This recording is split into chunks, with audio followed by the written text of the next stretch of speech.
Good day, good evening, everyone. Across we are together. Please, if you can hear my voice, let us respond in the chat. Good evening, everyone. Good day, good evening, whatever the time is from your location. Good evening. It's a pleasure to have you on this session. We want to appreciate everyone who has joined, and I want to encourage our friends, all of our friends that we've shared the link with in the past, remind them now that we are live already. It's going to be an explosive session. It's going to be an informative session. It's going to be a highly impactful session. So please help us do us that favor of reaching out to your friends whom you have informed about the meeting before. Help us post on your status that we are live. You post the flyer and then you put under it, we are live. Let's do that in 1 minute. Let's put on our statuses, we are live. Welcome, welcome, welcome. Oh, I expect that more of us would have been joining right now. We need more people to join the meeting already because there is quite a lot to learn. There is quite a lot to benefit from joining this session. So please invite your friends, all the people who have been informed about this meeting before. Let us try as much as possible to reach out to them now, encourage them to join the session. We are live already. So let's do that in the next 2 minutes. So I can see more and more people are joining. We need more people to join. Okay, thank you very much. Keep joining, and help us inform your friends to also join. Share the link with friends, with all the people that you feel can benefit from this session. Send the link to them, share the link with them, and get them to join. It's going to be an impactful session, a highly impactful session, and you don't want to miss a part of it. So, good day, everyone. My name is Elijah Jesusheye Umiale, and I am a member of the iSpora team, and I'll be anchoring the session this evening. We have very important people with us. Our guests are highly resourceful individuals, high impact individuals, and being a part of this session will be one of the most beneficial things that you're going to be doing for yourself. Briefly before we begin the session to introduce our guests speakers, I will do a brief introduction of iSpora. Who are we and what do we stand for? What do we do at iSpora? Now, iSpora is a startup organization. iSpora is a digital platform. We are building a digital platform to revolutionize interactions between the diaspora and the people back at home, the youths back at home. So it's more of an impact-based organization, a social enterprise. And we are building a platform that enables young people at home to connect with those in the diaspora towards transforming their continents, transforming their communities, their cities, and their localities. So one of the things we've got to realize is that the diaspora hold immense potential. As a matter of fact, the diaspora holds great privileges that we often underestimate and undermine. The diaspora has a lot of benefits. They hold a lot of benefits. Okay, I think our guests are they are on the chat already. I want to welcome our guests. I will officially welcome them, but then in the next few minutes, I want to take this privilege to introduce iSpora to us. Sorry, I think I'm losing my network connection from my end here, and I need to record the session. So, so for our information, the session is being recorded. So it's being recorded just in order to have our consent and our agreement on that. So we are recording the session for improvements in our subsequent sessions. Okay, so as I was saying, that the diaspora hold immense potentials that most countries, most organizations often underestimate. As a matter of fact, the diaspora is a large and indispensable population group in every nation. Every nation has diasporas. In Nigeria, we have Nigerians in diaspora. In Ghana, they have Ghanaians in the diaspora. And that way it continues all through the continents of the world. United States, they have their citizens living in the diaspora. Chinese have their citizens living in the diaspora. And every country understands the significance of the diaspora towards the growth of the national economy. Now, often the diaspora contributes through remittance on an annual basis. There is a certain amount that the diaspora contributes towards the development of their home countries. But then beyond the remittance, there are other untapped potentials that people, our citizens in the diaspora, hold towards the development of every nation. So, in fact, the African diaspora has been classified as a sixth continent. They have been classified as a sixth continent because in diaspora, the number of Africans in the diaspora are over 140 million. That is a population enough to actually be a continent. So, and these people contribute toward the growth, the GDP, I mean the revenue rather, the revenue that comes into this nation on a yearly basis. But then beyond that, there are skills, there are capabilities, there are capacities, there are experiences and expertise that remain untapped. And you see, if you look at the Ministry of Foreign Affairs in every nation, they are always looking for more and more methods or means to collaborate with their citizens in the diaspora towards national development. So here at iSpora, we are building a platform that enables interaction between the diaspora and citizens at home to actually become seamless and to become impactful, for more and more impactful. So now at iSpora, our vision is to be the leading impact engine. In fact, iSpora is an impact engine. That is the simple description of iSpora. It's a digital platform designed to unite diaspora leaders and local youth change makers through collaborative projects, mentorship, and purpose-driven actions. In a world where knowledge and opportunities are scattered all around, iSpora is becoming the central engine of impact to power the future where borders don't block creativity, does not block collaboration, does not block transformation. As a matter of fact, we believe that when impact cross borders, when opportunities cross borders, rather, when opportunities cross border, impact has no limit. So we are providing a platform where opportunity can fly over borders without any barrier between the diasporas and the citizens back at home. So this evening, as part of the steps we are taking towards the achievement of our goal at iSpora, we plan on building, we aim to build a community, a strong community, so that when we launch our platform, this community will help to make the platform successful. As a matter of fact, we need a community, a strong community, a formidable community to make the platform a success. So, and part of our strategies towards ensuring that is what we are doing today. We are going to be holding a series of webinars ahead of our launch. And these particular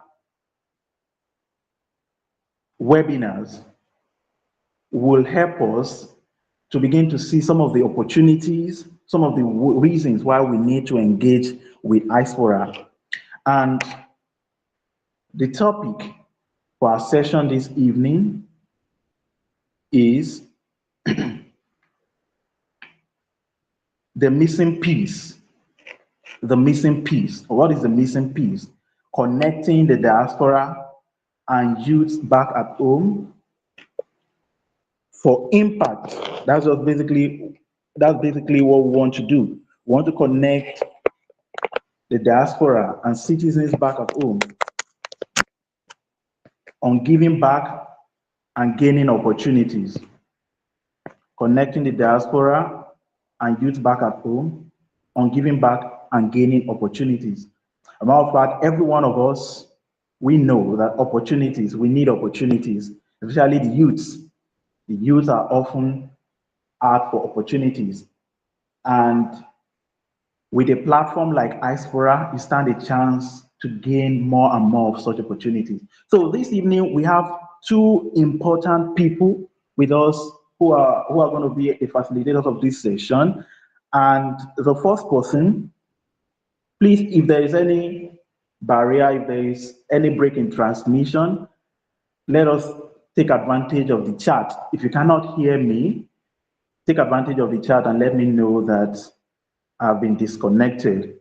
Or if you are facing any technical issues, members of our staff would engage you in the chat and guide you on how to solve the problem. So the first person, our first guest is Dr. Oluwadamilare Akingbade, and I believe he's already on the chat. I'm going to be reading their bio, the bio of our guests, and I wish we have the privilege to actually celebrate them with a clap because these people are, remarkable people. They are making remarkable impact. So Dr. Oluwadamilare Akingbade is a vibrant community health nursing specialist, fueled by unwavering dedication to impacting families and communities through transformative research while mentoring healthcare professionals. His illustrious journey began at the Ladoke Akintola University of Technology in Nigeria, where he became a certified nurse, midwife, and public health nurse in the year 2011. His fervor for community health spurred him to the prestigious University of Ibadan, Nigeria, where he obtained a master's degree in community health nursing in 2017. Driven by his passion for excellence, Dr. Akingbade was awarded a fully funded PhD at the Chinese University of Hong Kong. His groundbreaking PhD research, which focused on the development of a mobile app designed to support Nigerian women undergoing chemotherapy for breast cancer, received numerous awards and recognition for his potential to revolutionize cancer care in Nigeria. Dr. Akingbade works Dr. Akinbade's works have spanned diverse cutting-edge fields, including digital health, maternal and child health, oncology, infectious diseases, and maternal and child health. Now, as a postdoctoral researcher at the Faculty of Nursing, University of Alberta in Canada, Dr. Akingbade is pioneering advancements in digital health. His current research focuses on leveraging cutting-edge digital technologies to improve healthcare delivery, particularly in enhancing patient outcomes for women with breast cancer. Through his work, he is exploring the integration of digital health applications, telehealth systems, and artificial intelligence to revolutionize cancer care and self-management. In 2016, Dr. Damilare and some other passionate nurses at Fellowship of Christian Nurses, Southwest Zone, Nigeria, founded the Institute of Nursing Research, an innovative NGO that has become a beacon of excellence in promoting nursing research and scholarship. As a CEO from 2016 to September 2024, his leadership ignited a wave of innovation, inspiring and mentoring countless nurses to embrace research and push the boundaries of healthcare knowledge. A passionate mentor for over a decade, Dr. Akinbade currently serves as a senior lecturer and acting head of Department of Community Health Nursing at Chrisland University, Nigeria. He is also a global nursing consultant certified by International Council of Nurses. Recently, Dr. Akinbade founded Nursescope, Nursescope Incorporated, a vision a visionary global health and research consulting firm committed to transforming nursing and healthcare systems through innovation, mentorship, and strategic capacity building. NurseScope provides tailored mentorship for nurses and healthcare professionals and supports the development of research-informed digital solutions. Through this platform, Dr. Akinbade continues to drive his mission of shaping globally competitive and research-driven nursing workforce, equipped to lead change worldwide. Wow. Please celebrate our guest. This is amazing, amazing. It's an amazing profile.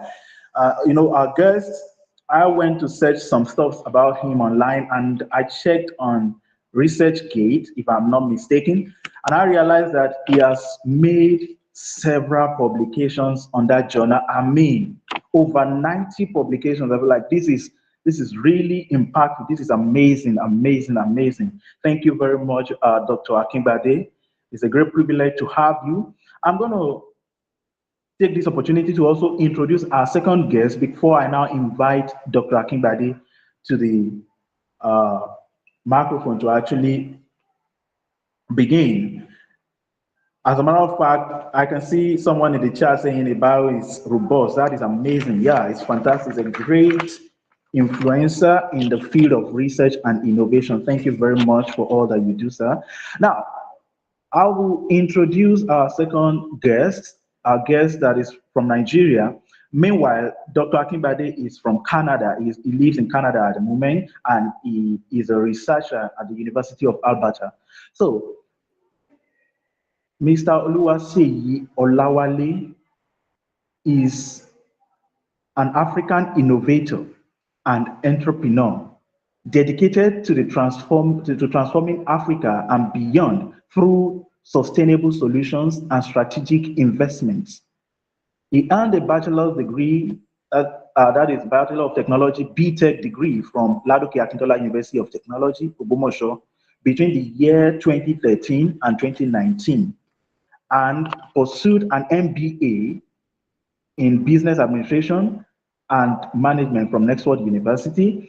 He is the visionary founder and CEO of Genomic Holdings, a multidisciplinary innovation and development company committed to improving lives across key sectors such as education and research, biotechnology, healthcare, entrepreneurship, and technology.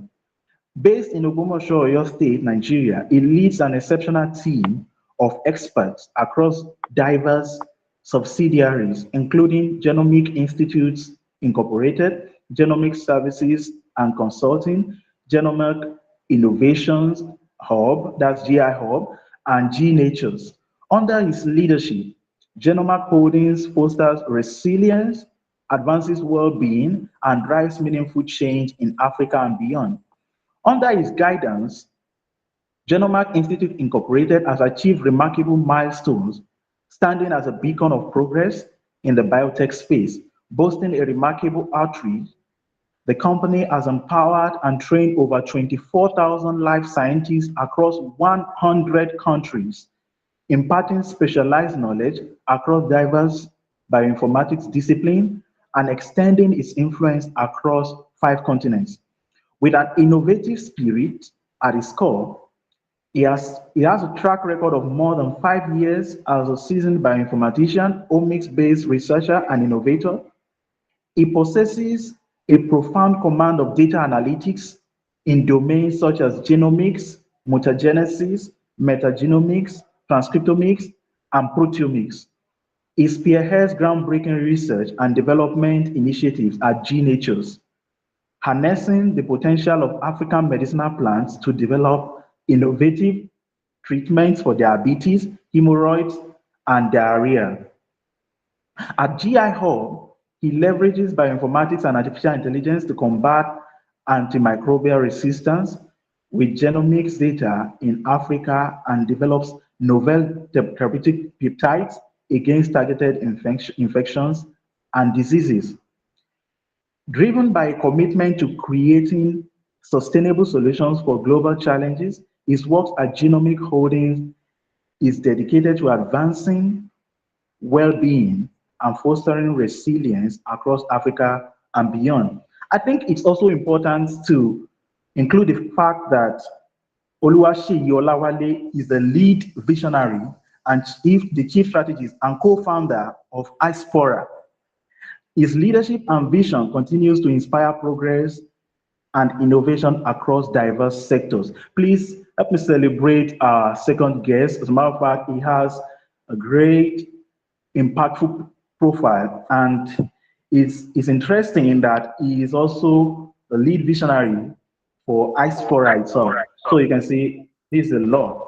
So I want to, as we celebrate our guests, I will now invite Dr. Akingbade to the microphone. I will invite him to kind of open up the floor by telling us about himself.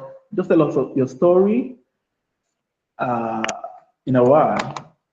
Probably in 15 minutes, tell us your story, and then we continue from there, sir. Please help me celebrate Dr. Akingbade as he takes over from here.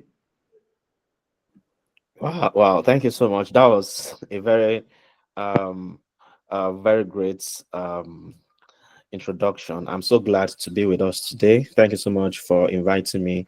I want to appreciate the leadership of iSpora for granting me this great opportunity, which I do not take for granted. I've known Mr. Oluwaseyi for a long time. It's going over a decade now, if I'm not mistaken, and it's been really phenomenal. Thank you so much for all you do.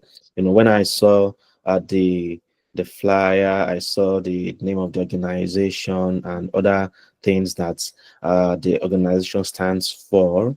I just said, no, I need to be part of this. I run a very busy schedule, a lot going at the same time for different projects I'm on, but I really appreciate this opportunity, which I do not take for granted. Okay, let me give a bit of introduction about myself. I'll say very little now, maybe within 2-3 minutes. And then if you have questions, I prefer it to be a kind of conversation. If there's anything I said that you need clarification on, other questions that you have, I can shed more light to that, so I don't bore people with my story.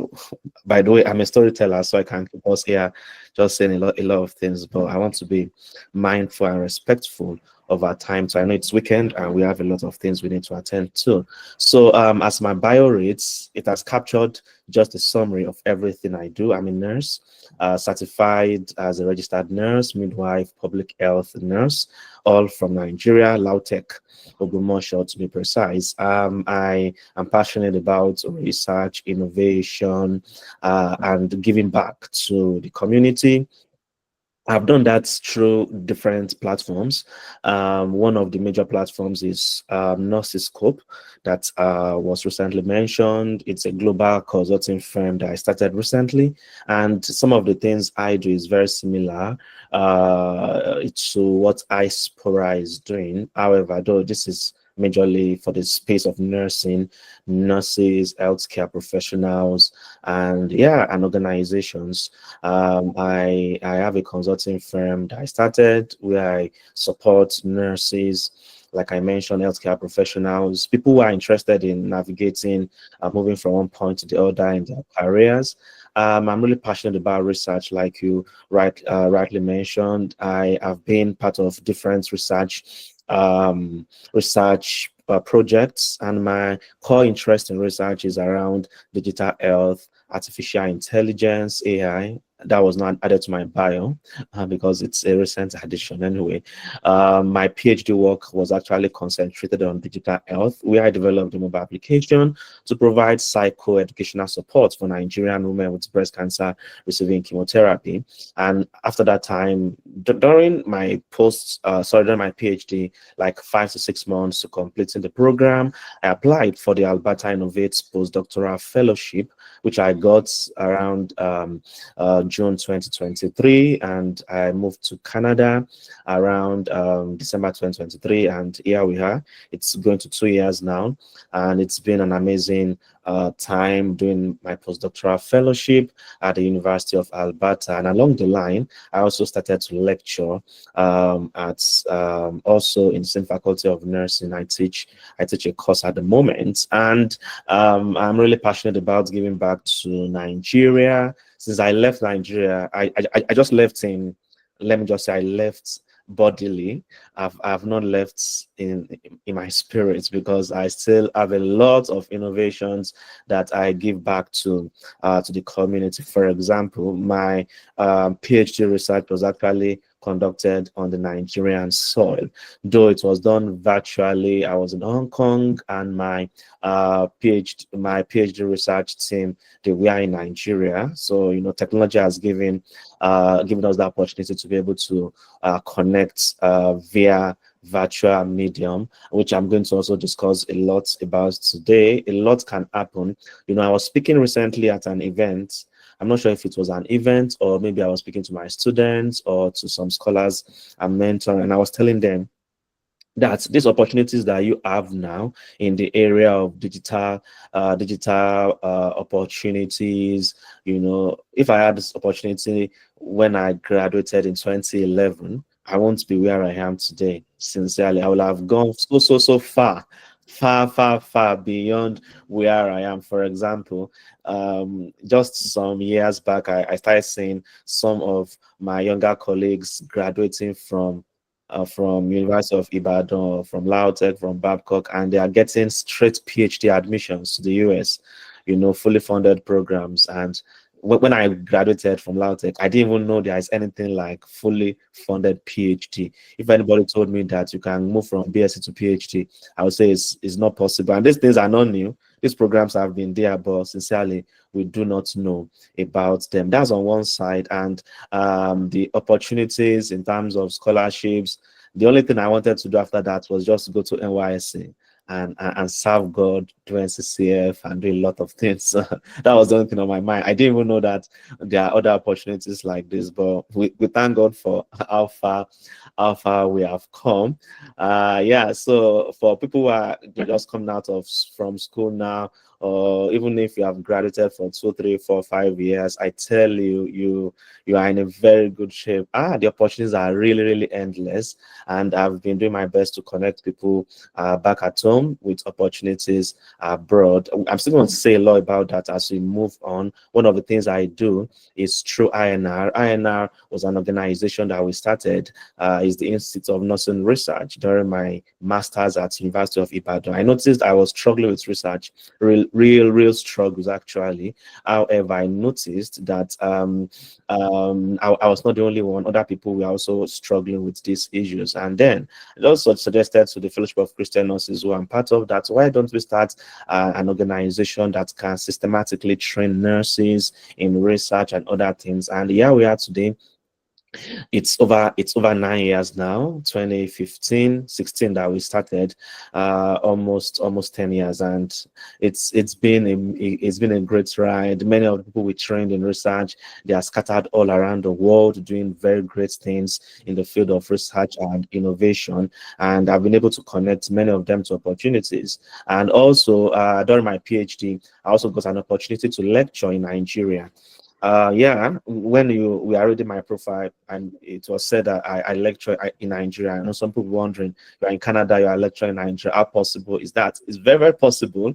Because not only that, I lecture in Chrisland University. Recently, I was also approached by Bowen University in Nigeria. I also support Bowen University, though only their postgraduate program. I support their MSc and PhD students. I teach, I research with them, supervise them, and do a lot of stuff with them. Yeah. So at Chrisland, I teach the undergraduate students. Chrisland is a private university in Abeokuta. I know many of us know Chrisland schools, the secondary school, but not many might know the university. But it's a very big university now. The nursing department is really, really doing great. And yeah, I've been able to connect many of these people, undergraduates opportunities. One of them notably published our research 2020, is it 2020? Yeah, 2025 June, just some months ago. And I was telling her the quality of that publication that she graduated last year, 2024, and this is 2025. She has published her undergraduate research.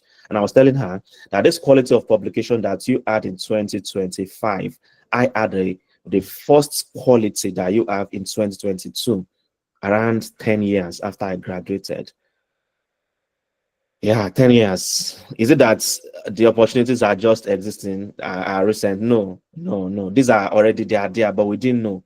Now we need to see how we can leverage these opportunities and collaborate widely, wisely, and things like that. I should pause here for other questions and the other panelists to also talk. Thank you.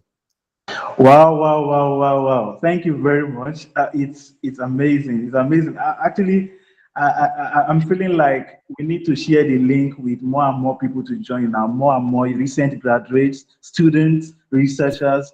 Everyone needs to converge here this evening. If you know that there is someone, or you have a child, or you have a relation, a friend who needs to benefit from this evening session, please do them the favor of sharing the link. We permit you to share the link directly. They don't necessarily have to be on the group. Just share the link with them. Ask them to join this session. This is going to be informative. In fact, myself, I'm with my pen and my diary right now to start taking notes. So, just before we continue, I want to call on our second guest speaker. Mr. Oluwaseyi Olawale, to open the floor with a brief introduction of yourself. Tell us about yourself, and then we continue from there, sir. All right. I just want to confirm if you can hear me clearly. Yeah. Yes, sir. We can hear you. We can hear you, sir. Amazing, amazing. So I just want to start with the notes of really appreciating Dr. Damilare for being here with us. We really, really appreciate. Just like you said, we've gone, way back. I think more than 10 years now. I mean, it's really amazing. Thank you so much for being here. So it's a great honor to us. So yeah, I also want to welcome everybody on board. Um, and I want to say something very quickly, which has to do with one of the reasons why you are here and what would be of great importance and benefit for you to actually join the network iSpora. Yeah, so iSpora is a vision, right? It's a mission. And one of the key things is to be able to bridge the gap between the diaspora and also people back at home. And basically, we also want to, address the issue of brain drain, right? Brain drain. And there's quite a lot of people who God is actually depending on to be able to do some kind of building and build people, make impacts, and build influence while back at home, right? But they are there in the diaspora. And not many people know the way. I mean, for instance, Dr.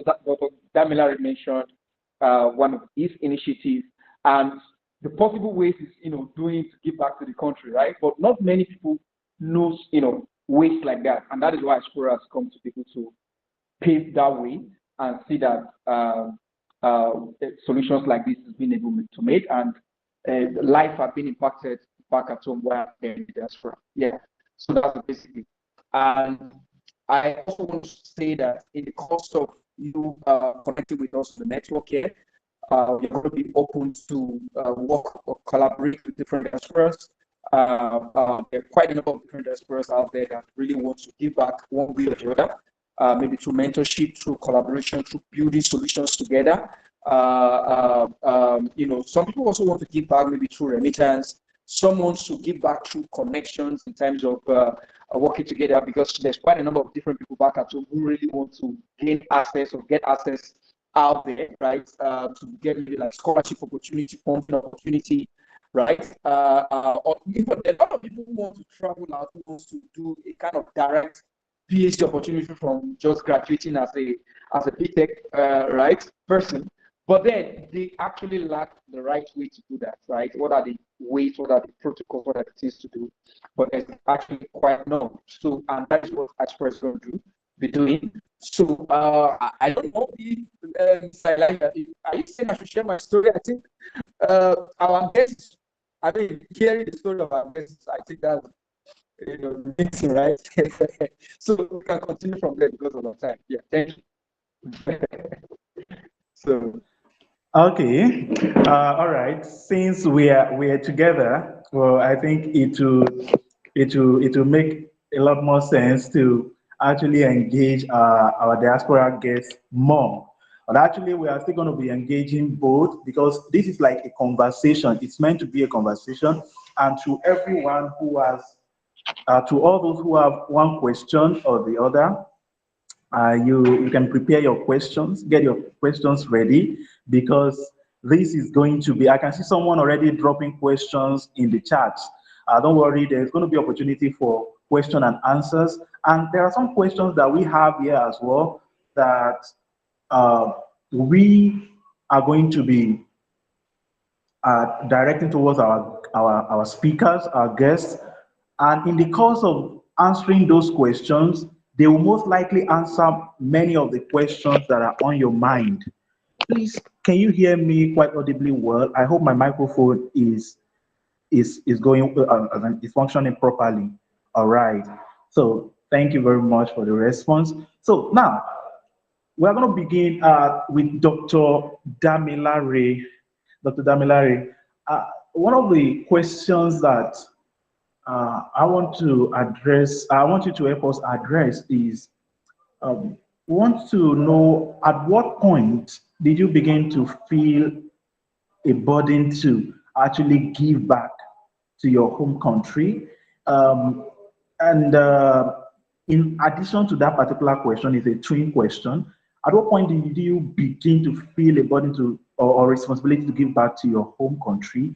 And is this one of the default states that we find with most people in the diaspora, or it's just a selected few that have such passion? From your interaction with other people, do you think there are other people like yourself who have similar passion to give back to their home countries? So, Dr. Damilari. Thank you so much for that brilliant question. At what point? I think it started even before I left the country. And I think that's where the problem is, because many people travel before, how do I put it? They travel without having a desire to give back. Hmm. And if that happens, that you travel without having the desire to give back, chances are excellent that you will not give back. Because the reason being that the diaspora, the way the economy here is, is fashioned, the way things happen here is so different from the way things are back home. So, for example, for people who just migrated, they might not tell you their stories if you're not close to them. Many of them are battling through a lot of challenges. It's not easy to settle down in a new country.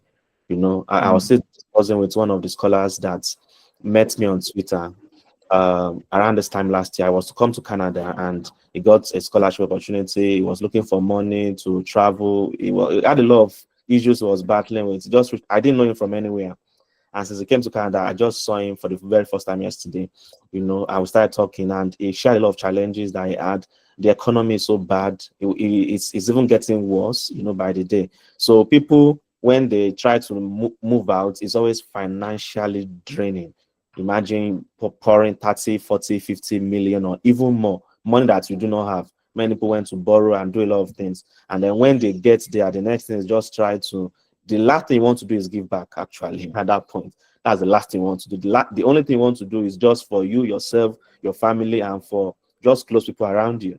So many people are struggling with a lot of things, and people that are not even struggling, they have seen a lot of things that are actually distracting them, and they are trying to settle down in the new country, and they see Nigeria as a huge distraction, right? But for me, that was not my situation because of what I started before I left Nigeria. In fact, that organization INR, we can Google it and see what we have done so far.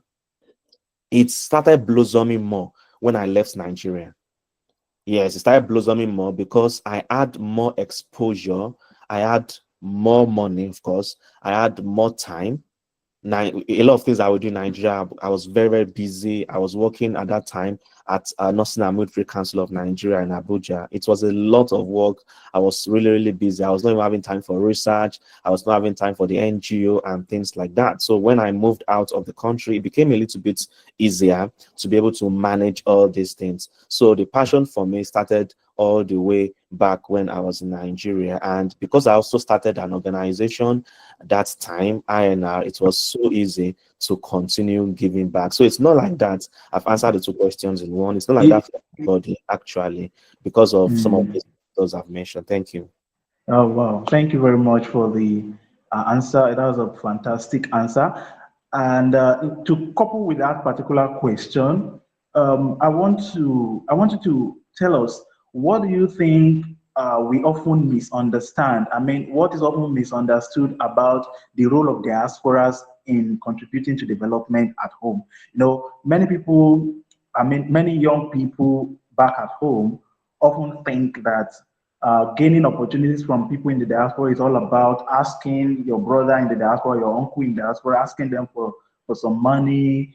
Can you send this to me? I think you are doing better now. You are earning in hard cash, hard currencies, and all of that. So, what do you think are some of the things we often misconstrue, misunderstand as people back at home as it relates to people in the diaspora? Sometimes people who are more informed also think it's all about remittance, that, yeah, they give remittance back to the nation, and that's just it. Can you open our eyes to some of the things that we overlook, some of the privileges that we don't see, our misunderstandings? So, Thank you so much for that brilliant one again.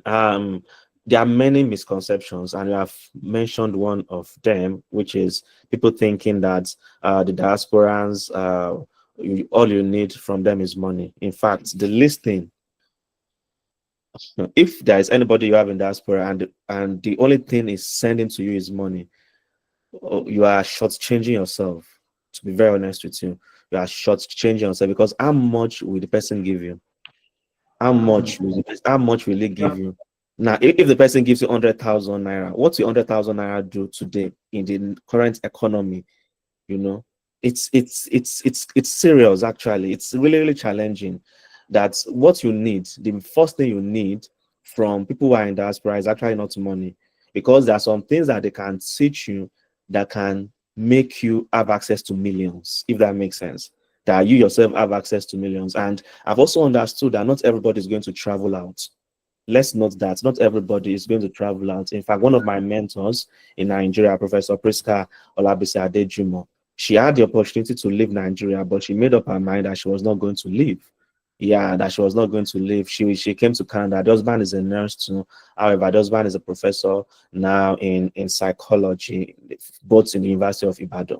Right. So they came to Canada and she was like, this place is too cold. I cannot stay here, and things like that. However, right in Nigeria, she's getting a lot of opportunities. One of her mentees that she's mentoring, he connected with me, and it was like, please help me thank Prof. For Prof is dollarizing my pockets, dollarizing my pockets. And I was like, what do you mean by dollarizing? Opportunities. She's sharing opportunities with him that normally there are opportunities in the diaspora, grant opportunities, scholarship opportunities, is in Nigeria. And one of the things that I noticed that some people that are in Nigeria and are really, really, like we say, they are really balling. They have opportunity there in Nigeria, but they are, getting grants from abroad. And you imagine you getting as little as $1,000 grants, as little as that. Imagine if you convert that to naira, that's a lot of money, So I think the options are really, really, really much, but we should not limit that to just getting money from people in the diaspora. So let's take our mind of that. But I understand actually that we might need money for some maybe ventures. You're trying to apply for something, maybe it's $100. You don't even have the money and things like that. But let's see beyond that to seeing opportunities for collaboration. That's the major one actually. Collaboration. And if there's anybody in the diaspora that has been able to maybe found an organization, and that organization is as abroad, and that person still has links to Nigeria, like I do. Some of the people that work with me, it's like they are working in Canada actually, if that makes sense. Yeah, it's like they are working in Canada.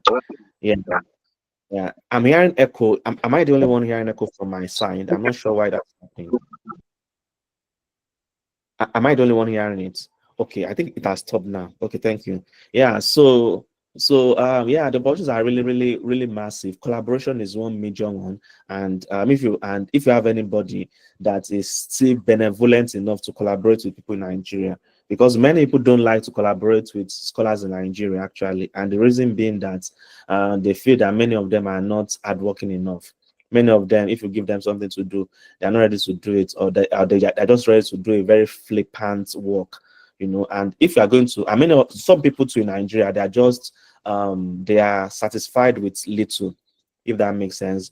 For example, the journals they want to publish are just local journals, are journals that they will just take your paper without doing good peer review, and things like that. So when they have brought you on board for once or twice, and they saw this person, his expectations is low, they are going to drop you actually, and they will look for people who have that high expectation. You are in Nigeria. Just like 2 weeks ago, a scholar from India reached out to me. She's doing a research on digital health. She wrote a very nice paper, and she wanted me to bring my insights, as someone in Canada, as someone working in that space, to help her.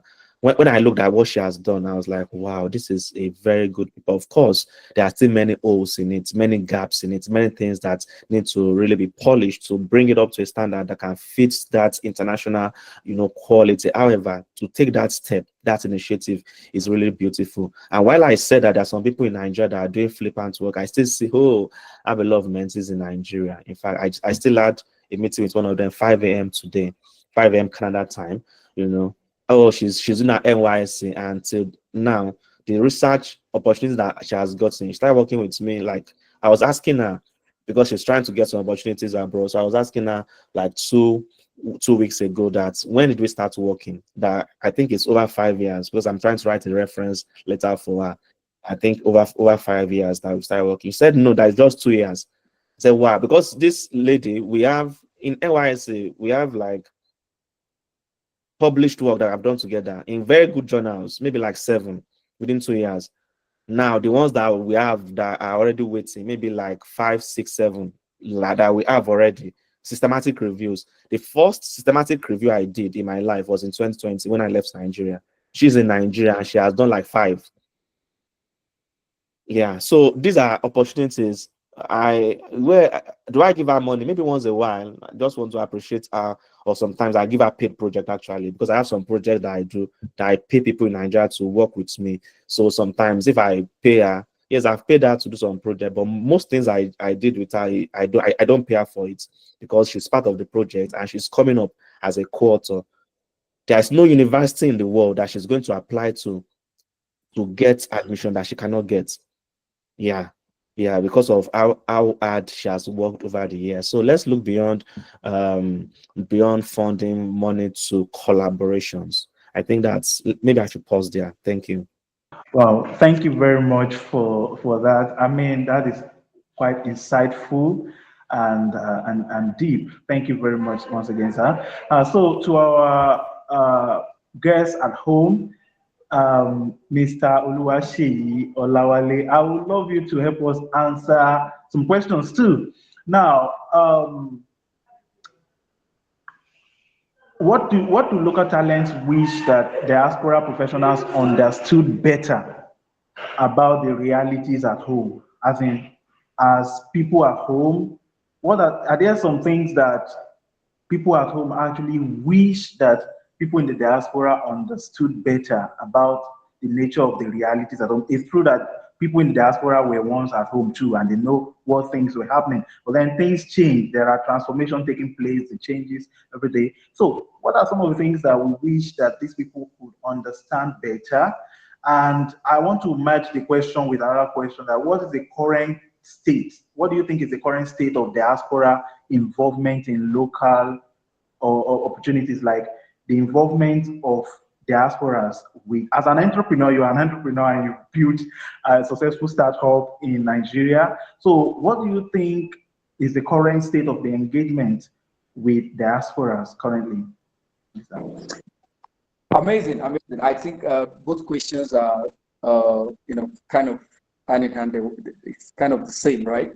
So I would like to start by saying that one of the major areas that a country and the developed countries, right, or the undeserved communities actually need is to be able to work with the diaspora, right? Because we've seen countries like China who has developed, and they are becoming one of the world power right now, right? And they are competing hand in hand with the US. But there was a time that they had to send out their people out, to the developed countries, to different places, whereby those people were able to learn, get experience, get exposure, get some competence, and they came back, right? Some couldn't come back, but they had to find a way to give back to the country. And that is one of the factor that contributes to the current development we're seeing in China. Now, we're talking about Nigeria, we're talking about Africa. Yeah, comparing Africa and Nigeria with the global world, we discover that there's a lot of gap, right? The margin is very large. And we cannot just keep trusting the government to develop the country for us, right? We cannot just keep trusting and, keep voting in. I mean, during the time of voting in a president, there are a lot of truths out there. But at the end of the day, I don't know. God just needs to intervene. You discover that the person that we voted in is either by crook or by power, right? And they get there, and we keep, things keep getting worse. So, but we need to have some level of results. We need to see transformation, right, across different sectors, both in science and in entertainment, talking about the economy majorly.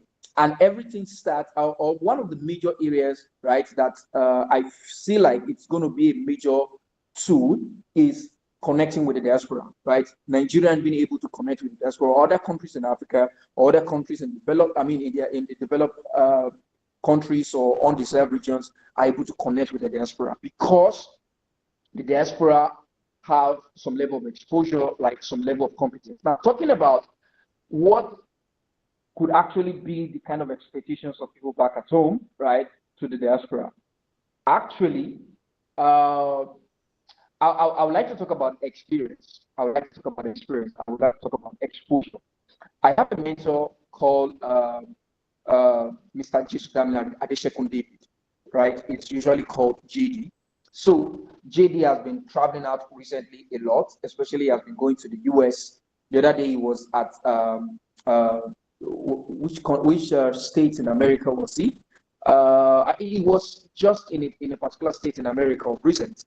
And when he came back, he was sharing a lot. He was sharing about the developed states of America. He was talking about a lot of experiences he has gained. Okay, this person my mentor just went there for some days and then he came back. But what about people who have been there for years, right? What are people who have developed themselves? What are people who have built businesses for themselves in the diaspora? What about people who are working in amazing place, like high quality place? I'm talking about places that they've been able to gain some level of experience that just maybe 10% or 15% of whatever they gain there could actually transform a major part in their home country, right? These are some of the things that I feel like the people back at home actually needs, right? That connection, that mentorship. And I think that's why iSpora has come to do, right? Creating a bridge and a point of connection where anybody back at home can just come to iSpora and say, oh, I'm looking for a mentor. I'm having this career challenge, right? I mean, this person has, just like what Dr. Damilari said, right? He talked about people having this sort of low expectation, right? Low expectation, and you discover that low expectation bets low result, right? That ambition, that godly ambition is not there. And they're just okay with whatever they have and all of that. But looking at the potential, looking at the core, looking at the mandate upon each and every one, right? Being born with, you discover that it's actually more than what everyone is experiencing, or what some people is experiencing in those undeserved countries, right? And the essence of that is because of the kind of exposure that they are not being exposed to, the kind of standard, the kind of taste, right? The kind of information, the kind of knowledge, the kind of skill set, right? And I feel like iSpora could actually do a lot in that. And through that, or not necessarily through iSpora, right, through other channels, through other means, the diaspora could actually do a lot to transforming not just the present generation, not just the present time, but also the future generation, for those generations to come. Because whatever the diasporans are doing back at home, it is transgenerational, right? It's something that is more like sowing a seed, which could actually yield results and be much more fruitful in the coming days. Yeah. So I hope Thank you very much, sir. I want to, Dali. So I want to match another question to that, Mr. Oluwashi. As a young home-based entrepreneur who has been able to successfully build a thriving enterprise, a thriving organization in the field of biotechnology and research, can you share some of the ways that you've been able to collaborate with people in the diaspora, or diaspora collaborations have been instrumental towards the success that you have recorded at Genomark Holdings? I don't know if you get the question, sir. Yes, I do. Yeah, so I remember some months ago, I mean, it's not even months, consecutive times over the years, ever since we launched Genomark, there's been some level of collaboration with Nigerians who are already in the diaspora.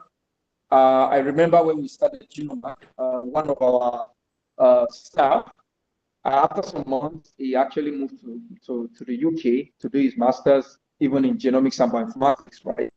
And after that, he graduated, got some job over there, and stayed over there. Yeah, so we've been doing things together, right? We've been doing some level of research together, the kind of collaboration, because we, like Genomark back at home, we have access to quite a number of different early career scientists, like researchers and professionals. And through our programs, we've been able to collaborate with people like Mr. Dami. His name is Mr. Dami, right?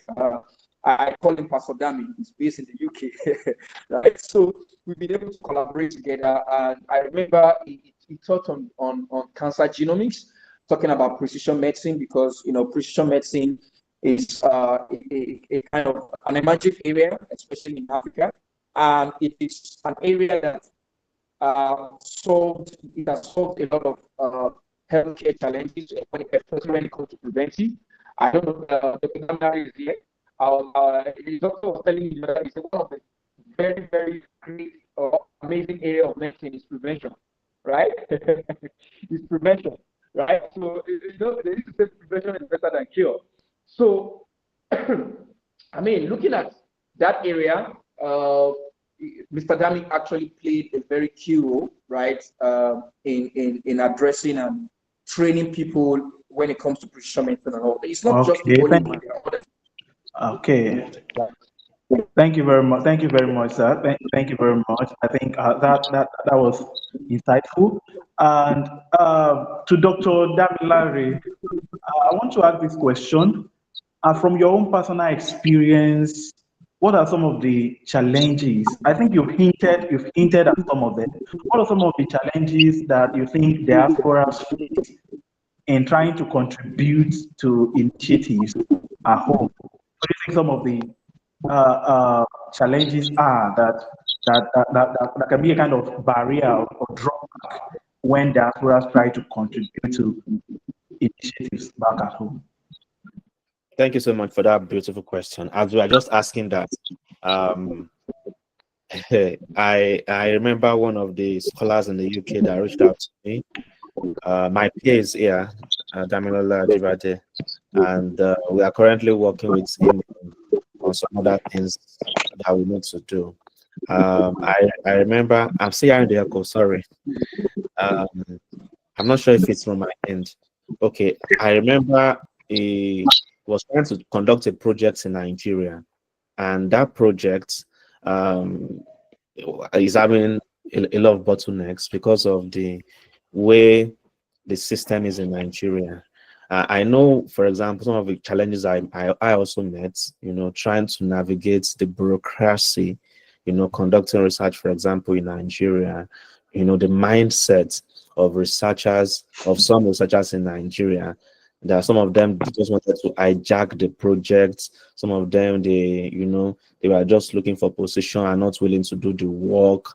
Some are just all over the place and a lot of things. So because of that mindset issues, it was like it's actually done. It's done. It's done. It's done with that set. It will not do any projects with it. And it is a project that they won a lot of hundreds of thousands of pounds. That is a very, very big project that they won. Everybody, professors are just trying to just even hijack the project from him. That he got the grants to do the project in Nigeria. So it's a lot. That as one issue. Trust issues. Some people also have concerns. If, for example, you give someone in Nigeria a project to run, are they going to do it? Will they actually do the needful as far as the project is concerned, or are they just going to take your money and just run away with it? So that trust, many people do not trust scholars in Nigeria. They feel that if you give them the money to run this project, because of the way the economy is, for example, give somebody 20 million to run a project, you first remove 2 million now and quickly get a car sharp and and use the other money to balance things. And Mr. Lawale is laughing. Yes, how this is quickly. Or maybe I started building a property and that's gotten to the lintel. At least that 2 million will quickly roof the building and things. So those issues are actually there. But I think they are not major problems actually, because all these things I mentioned, they can be solved. It's just about meeting the right people, about having the right system. Oh, no more cap 2 million naira in Nigeria. Imagine. It was like that before I left. Well, things are really expensive now. You can actually get one, not even more, but they can get one that can many people take away their life. that was really funny.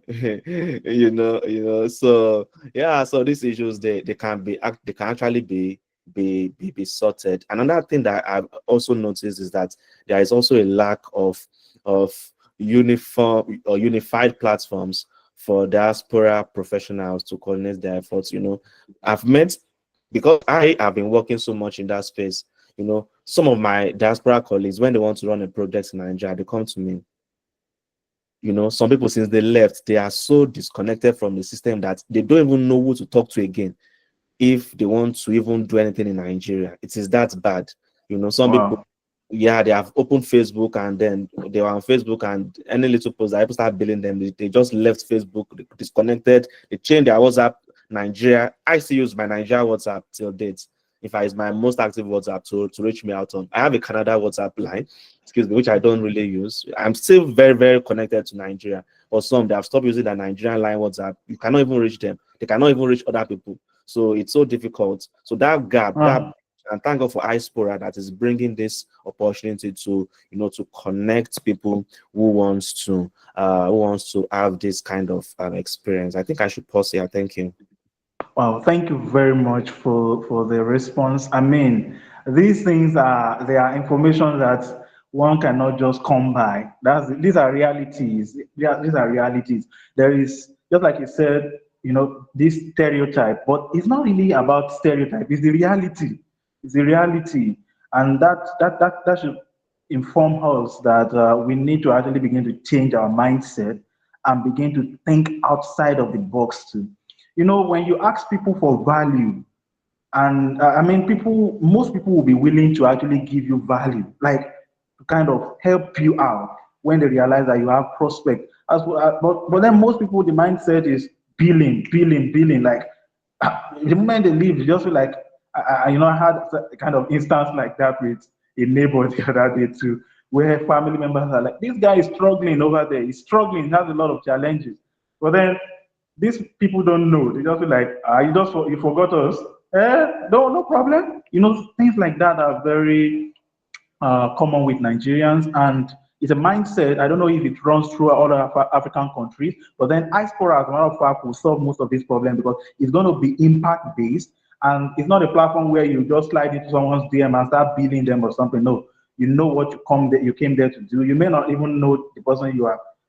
As in you want to interact, just come and see a project that is an impact project, and then if you are accepted into the project, fine. You interact on a format it's going to be a formal interaction. It's not going to be something you just enter someone's DM and then start throwing bills at them. It's going to come it in one way. But then, as a matter of fact, we want to see a mindset shift. So thank you very much, sir, for that response. And I also have another question. Like, I think you've hinted at it.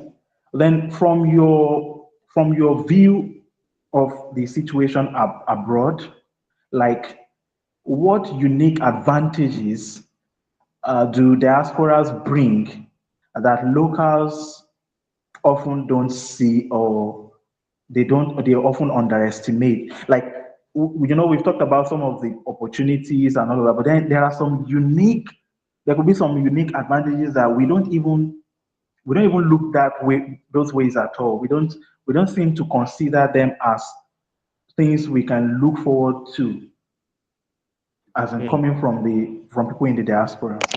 Hmm. Brilliant question. I also hope that you also have a question that says, what are the benefits that are in Nigeria that are not in the diaspora? Do you have a question like that in Yeah, your? yeah, yes, yes, sir, Okay, yes, sir. great, great. Because it's one of the misconceptions is that it's only abroad that is happening. It's not true. Yeah, yeah. Great, great. So for the question about what's happening in diaspora, lots actually. I told you my first systematic review was conducted in year 2020. And if you know how systematic review works, how it works is that you search databases, for example, like Web of Science, like Scopus, like Inari, like Ovid platform, Signal, and a host of other things like that. Almost all those platforms I mentioned, they are paid versions. They are paid platforms, I mean, right? They are paid, before you can have access to it, an individual like you alone, you cannot have access to that kind of platform. Why can't you have access? Mm, Because it's very expensive. It's a platform that universities are the ones that can have access to it because it's a big organization and things like that. But how many universities in Nigeria today will have enough money to subscribe some of these platforms? There are very few, and I speak as an authority. I speak as an authority, as a senior lecturer in Nigeria at the moment. I know what I'm talking about. It's really, really, really demanding. I learned systematic review for the first time, for example, in 2015 during my master's at University of Ibadan. I didn't try it until I got abroad. It's not as though I don't want to try, but we don't have access to it as at that time at University of Ibadan, the first university in Nigeria, as at that time. So these are issues. These are issues that and these are things that they're just playing with. They are playing with abroad, because an average university abroad has all these platforms and things like that. Another area that we can also connect and that is available here it's not only about those platforms. Actually, there's also a platform we use for review called Covidence. So we use it for systematic reviews too. And also, this is also free, free access for scholars and students that are abroad. Their universities have already subscribed to all these platforms. We don't have that opportunity in Nigeria. Another area is in the area of tools to work with, some of the, while I cannot speak majorly for other fields, I can speak so much for nursing, to publish, for example, in some journals that have, I mentioned that we want to publish in high impact factor journals, and many people are not able to publish there. Some of the scholars that are not able to publish there in Nigeria, it's not that they don't want to, but they are afraid of the money, financial implications. To publish in some of those journals, you have to pay like £3,000, £2,000, 1,500 USD. Somebody is saying Shogun Layeni, why is it that expensive? Those are open access journals. Though we have journals that are free, subscription based and other things like that. So how will you have access to this? So some of the universities abroad, many universities abroad actually, they have given all their scholars opportunity to publish in these journals for free. So if I was in Nigeria today, one of the things I would do is that I'll be working with scholars in those universities. So if that scholar in that university is for example a corresponding author on that paper, and you are the first author on that paper, the university that person is abroad is going to pay to publish in that journal. And Wow. your name, yes, your name is going to come as the first author publishing in that impact factor journal, and then the other person abroad is the corresponding author and things like that. That's a very beautiful opportunity, right? Which I know, which many of the scholars, I know many people that have worked with me from Nigeria are already published in many of those good journals, courtesy many of these universities that are abroad. So that's another area. Another area that we also can get, that we have access to abroad, is in the area of grant opportunities, the funding, the money that the government is pumping into research. It's really crazy. It's, I mean, really crazy. If you know the amount of money the government, I told when my bio was being read, they said I got a fully funded PhD. You know the meaning of a university paying you your salary to do research for 3 years, and they did not miss it in one single month for 3 years. Some people that do their PhD for 5 years, that's how the university is going to pay them for 5 years. How many universities in Nigeria will employ somebody and pay you for that long period of time to do research?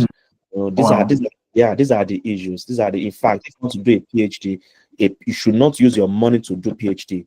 You should not, because it's too expensive. But these are the things that people do in Nigeria, because the money is not there. People will still use their money to run a PhD program in it's how can you even survive? People get on loans and other things like that. So that's a major thing. So in the diaspora, we have many, God bless these countries. Their government has done so well. They are funded organizations. That's why I'm in Canada today. I got to Canada within the past two years, and I'm now a permanent resident of Canada. I got here because I came. Government sponsored a program, a postdoctoral fellowship that brought me here to come and do research. The same thing in Hong Kong too. It was not my money I used. So many of these governments are funded agencies. Oh, they funded them to the tooth, to come and do research in these particular fields and in different areas. So these are the things that are already there, that we don't have access to in Nigeria. I think I should pause there. Thank you. Oh wow. Oh wow, wow, wow. Thank you very much. This is a great eye opener to the candy. And I know our countries in Africa, we have a long way to go. That is certain. We have a long way to go. And in fact, some of the things I didn't know. I didn't know actually that the government actually provides such funding. Now, from what Doctor has said now, you can see that if you are collaborating with someone in the diaspora, your chances, I mean, the opportunities are bound. Because over here, we already know we have the restrictions, we have the restraints, we have all of the difficulties. But then Yeah, I also want to ask a question from Mr. Oluwaseyi Olawale. I want you to please shed light on some of the benefits, opportunities that are available to diasporans when they collaborate with people back at home. It doesn't necessarily have to be in the area of research, not necessarily in the area of research, entrepreneurship.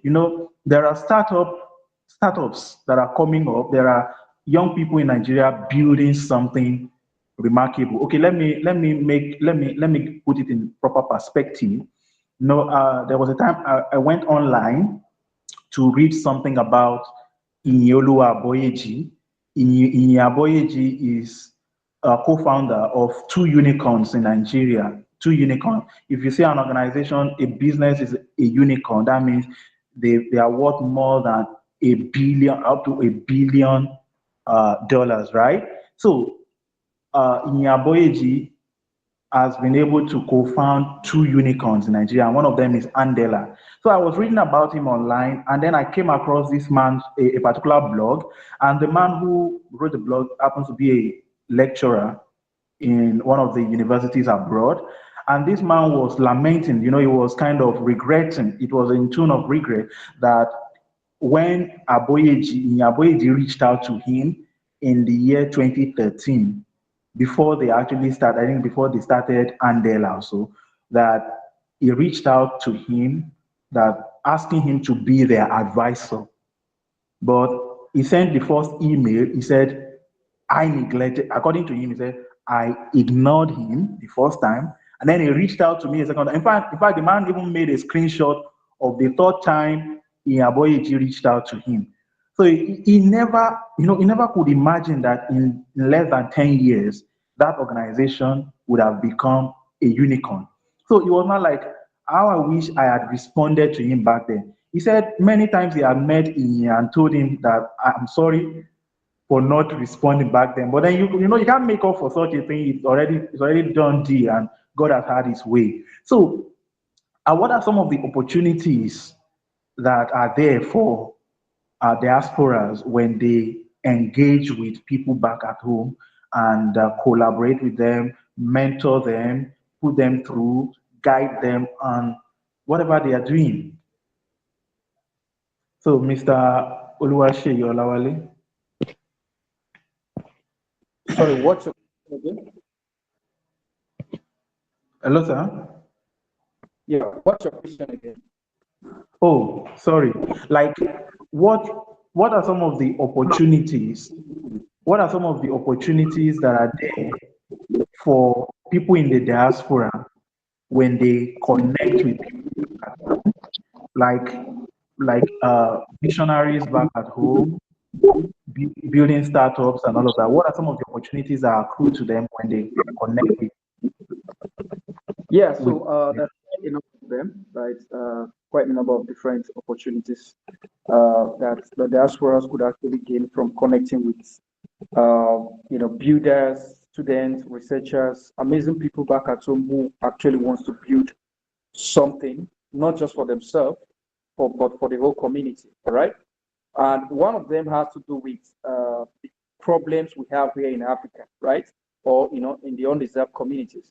You see, problems at times, right? Not at times, always. I don't see problems as problems. I see problems as opportunities, right? Whenever I see problems, I know that there's a solution. And at times for you to have solutions, you have to just think. Thinking is a very, very powerful tool for you to be able to. I mean, even in the scientific field, right? If you want to solve solutions, you have to think. So, and thinking is one of the great, powerful gifts that God has given us to be able to, provide solutions to different problems. So, in Africa, there are a lot of problems, and it's an opportunity for the diaspora, right? And it's also an opportunity for the diaspora to be able to work with the local talent to build something transgenerational back at home. Yeah, so I understand that there's a challenge of getting someone who is kind of trusted, right? Or people who kind of trust. I mean, there are people who are. It's not everybody that is untrusted, right? It's not everybody that has issues with trust or which issue with funding, right? There are startups. Example is startup. Example are businesses There are businesses, startup coming up. There are people with great ideas. One of the key things I've been trying to do lately is that I've been trying to be more open to youths, especially youths back here in Nigeria, who wants to build something but they don't know the way forward. I mean, they've seen how Genomark has grown, and Genomark has grown without funding through bootstrapping, right? We have been bootstrapping, this the money we are making that we're using to build, and push things and grow. So because most people back at home, they think that before you can have a company, you can start a startup, you need a lot of funding. You need funding from investors. That's the place of remittance. But what if you could actually get access to mentors, people who have gained some level of experiences, people who understand the art of bootstrapping, the art of building a business, who understand the art of digital marketing and all of those things, right? And some of these people have the skill set, they have the experience already in the diaspora. So what I'm just trying to say in essence is that there's quite a number of great opportunities that the diasporas could actually get here in Nigeria, especially through businesses, through impact, through sowing seed, right? Sowing seed in the life of these people, because you never can tell how it's going to come back in the nearest future, right? It's I mean, there's quite a number of them. It's quite a lot, right? Well, It's yeah, quite a lot. thank you very much, sir. In fact, as a matter of fact, just in addition to what Mr. Olawale has said now, the illustration I cited earlier. Uh, please, can you help us mute your mic, sir? It's like the thing is echoing back. Okay, so from the illustration I gave earlier, nobody could have known that a startup that a few young Nigerians were building will now become so big, so great, so successful. So if that man had actually agreed to take on the advisorship role in the organization. That has added to his portfolio. Not to mention the fact that they could actually give him a piece, a little bit of that organization, which which would have been quite a lot, to be candid. Because no matter how much he's making over there as well, for him to even come out and start kind of recounting his mistakes, he has seen what it could have amounted, what could have uh, been the benefits to him. So there are local talents, and I think it's even a benefit to realize that you are building legacy. To realize that you've sown a seed, just like Mr. Olawale said, that you have sown a seed that is bringing about transformation. It adds to your portfolio, that it adds to your record that, yeah, this person contributed so much. Over the past weeks at iSpora, we've been spotlighting some people, especially those living in diaspora, who have been making remarkable impact at home. So we spotlight them to kind of amplify their voice and show people what they've been doing. I think these are some of the benefits actually. But then beyond that, there is even profit, because the moment when you are making impact in the life of young people as a diaspora, one of the things that you are building for yourself is that you are making yourself an authority. And I think you become an authority in a particular field. Like our guest, Dr. Damilare, is actually, an authority in his field. And I believe that his impact on young people back at home has contributed a great deal to him being and remaining an authority in that field, remaining relevant in that field. And another thing is that as people back at home, to be candid, we are rooting for people overseas. That's from my own personal experience. People who are living overseas, who are making impact from over there, we root for them. We know that they are high impact people. We know that they are worthy of respect, worthy to be, honored, because they're actually doing something that is changing the world, and they can do it uh, more effectively because of their positioning. So thank you very much, sir, for that response. Now, I will also direct this question. We are already, our time is already fast spent, so we don't have much time left, but then I know there are people that want to also ask questions. So I'm going to kind of make haste to ask these questions. So, to Dr. Damilari, what advice will you give to diaspora, people in the diaspora who feel disconnected, but they want to actually contribute meaningfully?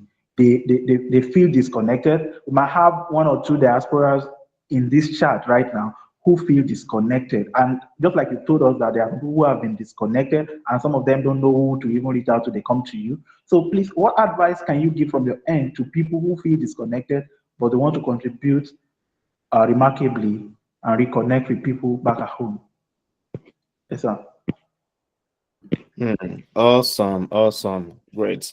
Yeah, I will answer that question by connecting my answer to the very brilliant answer Mr. Luashe just gave. In fact, as I was speaking, I was just like, wow, this is it. This is it. There are a lot of opportunities back at home. So the Yorubas have an adage. They used to say, Inu igbe lowo wa. For I will explain that. Some Yorubas even might not understand that. Because Igbe means might mean excreta to some people, but Igbe is not excreta in this context. It means the bush, the very, very thick forests. That's where money is. That's a Yoruba proverb, and I find that proverb really, really, really, really exciting and insightful. Igbe, Lowa, there is money in very remote areas that we think opportunities are not there. Why do you think the Chinese and some other people, diasporans will always, come to a Nigerian soil, doing a lot of work, mining either in the right or in the inappropriate ways, because we are actually very blessed with talents. When I opportune, and I think that's a very big opportunity to still keep working with scholars in Nigeria. I tell young nurses in Nigeria, for example, anytime I'm opportune to speak, that I've traveled wide across various countries. I've not seen, and I'm being very honest, I've not seen, countries whereby we have young minds that are doing very great things with the little they have, like Nigeria. And I'm being very, very honest with you. Mr. Loashe mentioned something like bootstrapping. That's a vocabulary for me. I had to quickly Google, ask ChatGPT what's the meaning of bootstrapping. I know it has different contexts. For example, statistics can mean different things, but in this context, it means building something with little money, little resources. That's my experience too. At INR, we had little, very, very little, and we're able to build, build something very great with the very little that we have. Another thing I want to say to people in Nigeria, for example, not those that are in diaspora now, but for those in Nigeria, I love, many organizations wanting to fund research in Nigeria. If you know what I'm talking about, there is a lot of focus now on what we call EDI. I know many of you have heard of EDI: equity, diversity, and inclusion. Equity, diversity, and inclusion, and they have also added accessibility. You can read more about it. In using that thing, you are going to notice that many funders, they are looking for people who are on the Nigerian soil, African soil, low and middle income country soil that are running projects. Recently, we found a very, very big project. One of the teams I work with here is 500. Is it 250,000 US dollars max? That's the grant opportunity, and they want to run those projects in countries like Uganda, South Africa, Botswana, and things. But one of the caveats in that project is that the lead organization that is going to get that money must be on that soil. We are the team is in Canada, though we are blacks in Canada running projects here, but we are not entitled to be the lead on that project, except we have an organization registered in Nigeria, or in these countries. So there are a lot of funders that want to do those projects, but the issue is that many people don't even know how to seek for those money and how to position yourself, because they won't just give you. They just look at your proposal and just dash them on. No, it doesn't work that way. These people are, because these funds, again, they are public funds. If that makes sense to you, the funds are public funds from taxpayers' money. It's not like Nigeria. Sorry to say, I'm a Nigerian too, and I'm not speaking, ill of my country, but I know what I'm talking about. It's not like the Nigeria that just use You know, you're about to say one luowo ilu ni pompo, you know, just spending the money recklessly, the money that people paid, you know, paid through their nose to gather, and you just come and just spend anyhow. They don't do like that here. Every penny you must account for it. You know, so they want to be sure that the people that are going to give this monies to, they are people that are going to do justice to this money. You know, and another thing I want to do, advising diaspora and people that are there, is that, oh, there is human capital in Nigeria, and you know, when you work with people in Nigeria, you are also contributing to the economy. For example, if I want to employ somebody now to do some of the works I do in Canada, I know how hard it's going to be for me to employ them, but I can find somebody in Nigeria to do that same project for me, and it's going to cost me less. Many of the designs I do in my organization, I don't do it here in Canada. Those ones, they build power, power, you know, power. I was telling my PA the amount of money I used when I wanted to launch my brand, to do the videos and the pictures, over 2 million naira, just videos and pictures. You know, yeah, they bill you anyhow, you know.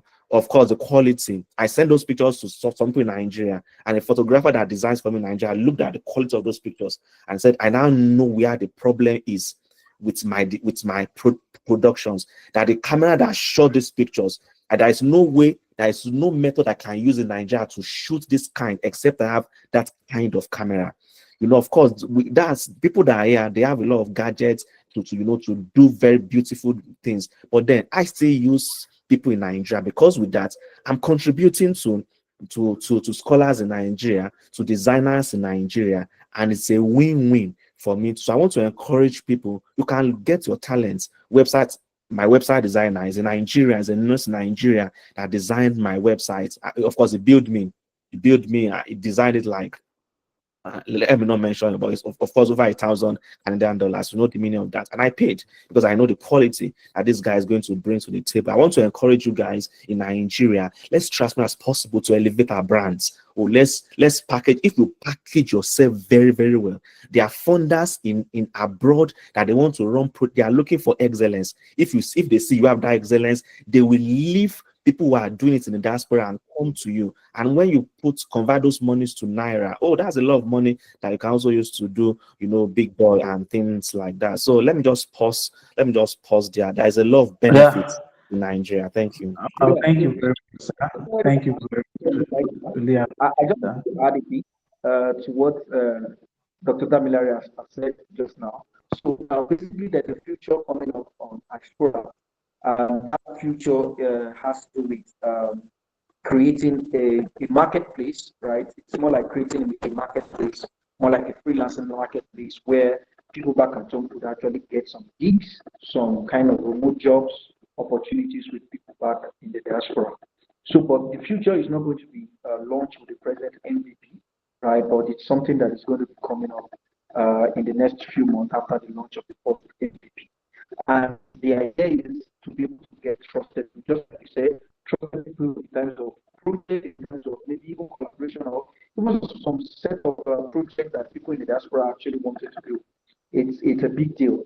So that means diaspora needs to actually, kind of look at profile the background of those people very well.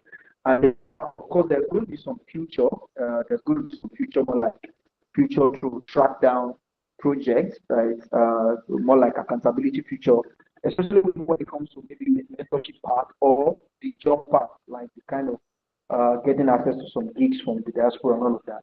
There's going to be accountability structure around it as well. So what you said it's really amazing. I mean, something that can actually transform the economy of the nation. Very true. Thank you, sir. So thank you very much, sir. We really appreciate that. So as we are bringing everything to a wrap for now, I also want to ask this question from Dr. Damilari. Can you please help us, enlighten us on how young people in Nigeria, how can we position ourselves for opportunities from people in the diaspora and even global opportunities, general opportunities like scholarships and all of that? How do we position ourselves appropriately for those kinds of opportunities in order to be able to access them? Awesome. I speak a lot of Yoruba. Why? That language is a very rich language. And no matter how far I go, I still look for means to even learn more. The Yorubas have a proverb. I'm going to translate it for non-Yoruba speakers and for even Yoruba speakers that don't understand. Wọ́n ní pátápátá la fojú, kùnàkùnà la dẹ́tẹ̀, òjò àfọ̀ìfọ̀tán ìjà ní ń dálẹ̀. You know, it means that if you want to go blind, just go blind. If you want to be blind, be blind. If you are half blind, is a problem because you might see men walking as trees and just go and cut them away. You have killed somebody because you thought that person is a tree, but is a man. Right? One of the problems that I notice is that young people, scholars, researchers in Nigeria, entrepreneurs, we have not picked something and learn it so well. That in my field, I made up my mind when I was starting out in research, in nursing research, that there is no way you will mention nursing research in Nigeria and you will not mention my name. Wow, wow, wow, wow. Just try it today. Type nursing research Nigeria. Don't mention my name. Don't write my name there. Put it on Google. You will find either my picture, my image, or my name somewhere on the internet. That's my decision. But I noticed that many of us, we try this, we try this, we try this, we try this, we have tried different things, but we have not, elevated it to a peak of excellence that anybody anywhere in the world can patronize you. Yeah. So that's my advice. If you want to become somebody that you can get opportunities, please get a problem in your field or in any area, and then go and learn it. Go and look for the solution and master it so well. And when you are mastering it, have the global world in sight. Starting from the way you are going to design your flyers. For example, let's look at the way Mr. Oluwaseyi designed the flyer for this program. That's international, right? From some flyers, the way they look at it, this person is not serious. Just mix colors anyhow, just did from even the logo, this person, so iSpora, knows what he's doing. There is a way you package yourself, on LinkedIn. There is a way the pictures you are going to take, your profile picture, the way you send emails and things like that. That's very important. And that area I'm going to talk about is persistence. When you know what you want, be persistent until you get it. There is a way people are going to look at you when they say you are coming from maybe low and middle income countries. They already look at you in a way that this person does not have much, so they might ignore you. Not because they want to, but they have just packed you aside like every other person. You must be able to stand your name out, yourself out. One of my lecturers, I mentioned, my mentors, give me assignments when we are in an undergraduate master's program. He said, type your name in Google, type your name on Google. Anything that comes out, print it out, 10 marks. During my master's at UI. And of course, when we typed our names on Google, everything that came out was Instagram, was Facebook, was every other thing like that. And she mentioned that for a scholar, for an innovator, for somebody very visionary, your projects should come up, your publications, your research, your awards, your innovations. These are the things that should pop up when we put your name on Google. So when you are looking for any opportunity, they're going to look for you. When I was in Hong Kong trying to get into Canada, I just noticed that on my LinkedIn for a week, like 3 times in a row in a week, I was seeing that somebody was searching me from University of Alberta. I didn't know the person because I'm not using LinkedIn Premium, but I knew. So anybody, they are going to search for you. Make sure that when they see you, what they are seeing is excellence. Thank you. Wow, thank you very much. That's I think you said excellence, exceptionality, and global perspective. I think that those three actually summarize everything. Excellence, exceptionality, global perspective, and persistence. Persistence. Thank you very much. I think this is a big one to take away. So now we are going to be opening the floor to allow our audience to actually ask questions, because this is not a radio program where you can't get a response, because we want it to be interactive. And so far, I believe that we've been able to learn a lot. To be candid, personally, I know I'm blessed to be part of this session. And So we want to give a few people the opportunity to ask their questions, please. There is a feature that allows you to raise your hand if you want to ask question. So please, if you have a question, we are going to take maybe two or three or four questions. So please, if you have a question, just signify and we will allow you to ask your question. And to those who don't want to probably you don't want to speak, even though I expect that everybody should be able to speak, but then if you don't want to speak out, then you can type your question, you can drop your question in the chat. You can drop your question in the chat and we'll take the question. So I think someone is raising their hand here. Uh, the name there is Oladele. If you, Thank you I very don't know if the much. person, thank you. Oladele Tinuke, thank you very much. I'm glad to be here. I'm privileged to meet every one of you today. I've been with Mr. Oluseyi on Genomic. I took an internship with him on bioinformatics and genomics some time ago, early in the year. Well, by the grace of God, I'm a professor of computer science in the University of Ilorin here in Nigeria. Wow. But Thank when I was listening to Dr. Oluwadamilare when he was talking about opportunities out there and what have you. In fact, let me just refer to Mr. Oluwase. When he mentioned, Dr. Oluwadare mentioned that there are some platforms abroad that they are so expensive that even it's a whole institution that can pay for it.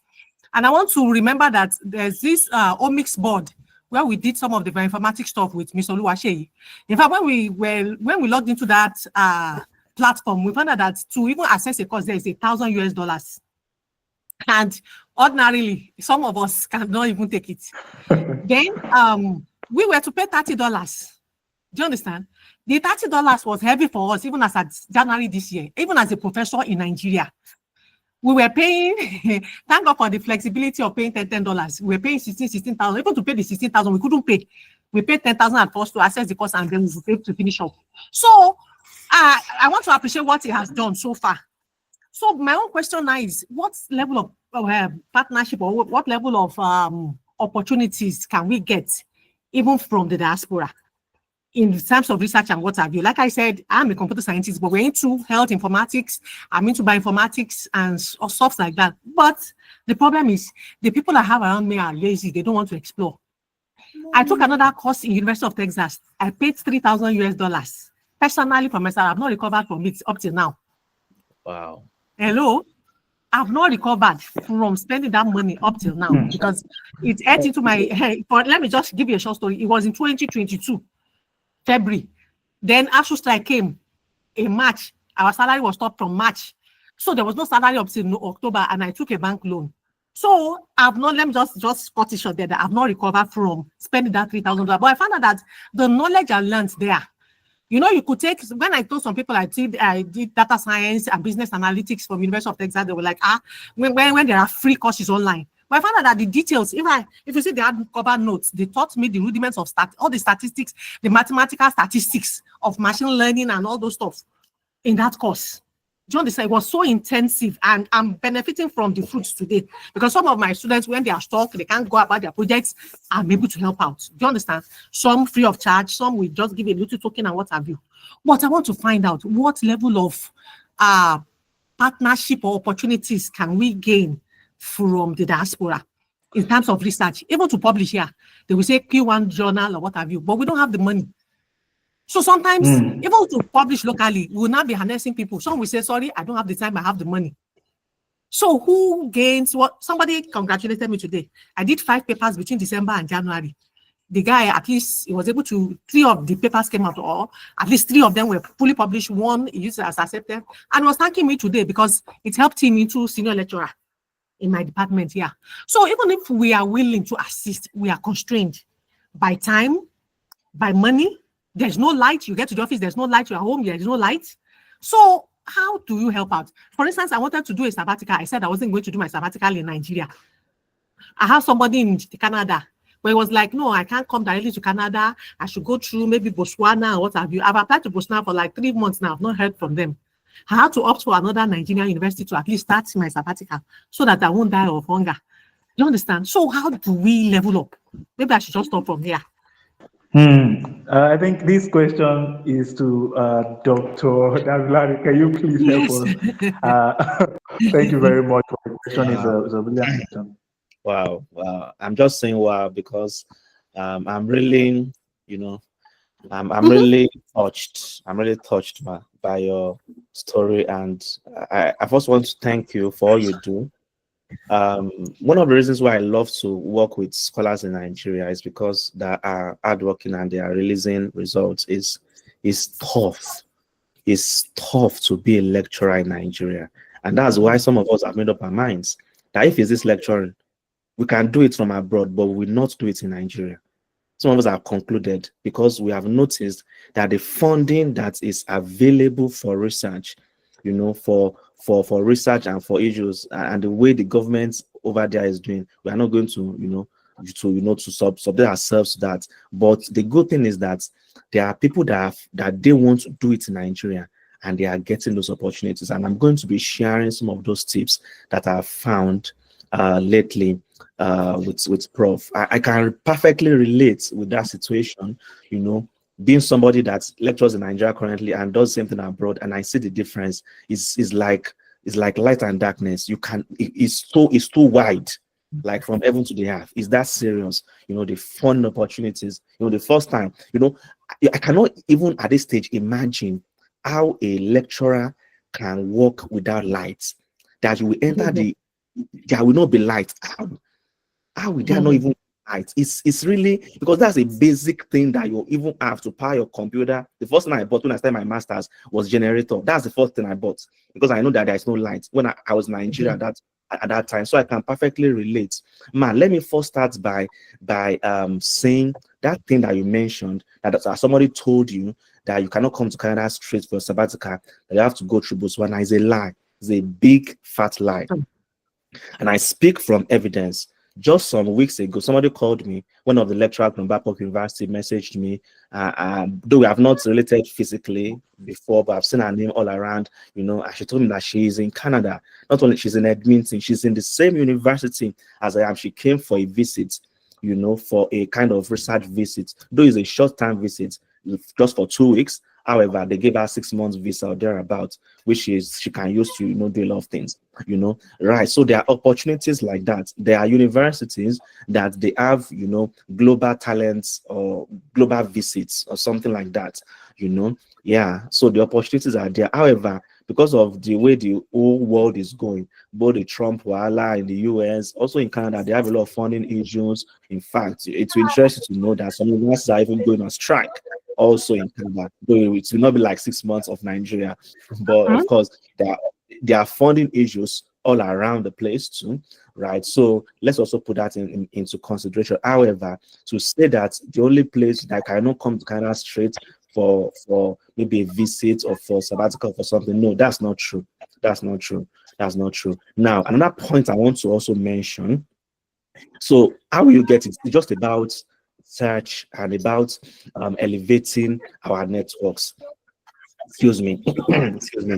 Yes, elevating our networks. And one of the things I highly recommend is that look for people, and that's for everybody, not only to Prof, for everybody. Let's look for people who are doing things in our field that are in the diaspora, and let's start to reaching out to them.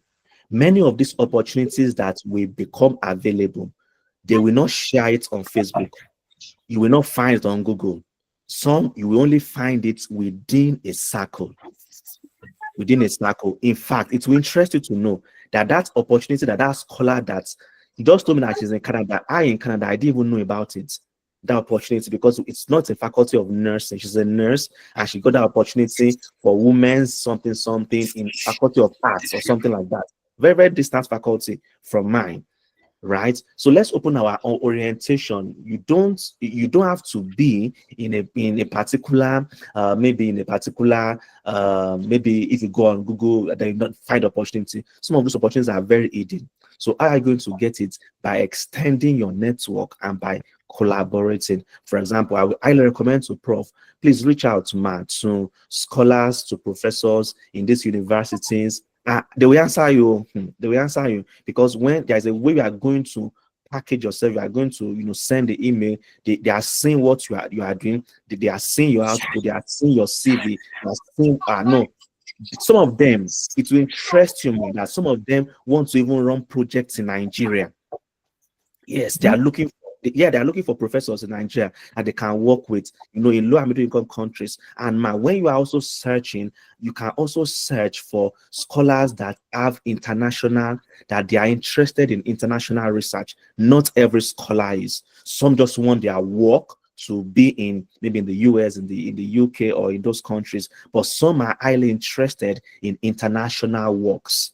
Some some of them are even whites, and then they want to do projects in Africa, or they have been publishing from their publications, like by their fruits, we know them from their publications. You start seeing where they are publishing in, right? So you can begin to note some of them, and even if they are not publishing globally, it will come to a point, like one of my mentors here in Canada just recently went to Nigeria, went to Nigeria for a conference. And when he came back, was telling me that, I'm Larry, I've made up my mind for the next couple of years now. I want to be doing projects in Nigeria. And he told me that he's going to bring me on board one of those projects that is starting next year in Nigeria, right? So that somebody has not even published or is not doing anything, right, in at home or in low and middle income countries before, does not mean that a time is not going to come when they are going to be ready to do some of these projects. So you can still, if they say very, very good idea, please, they will, they will reach out. Another thing, that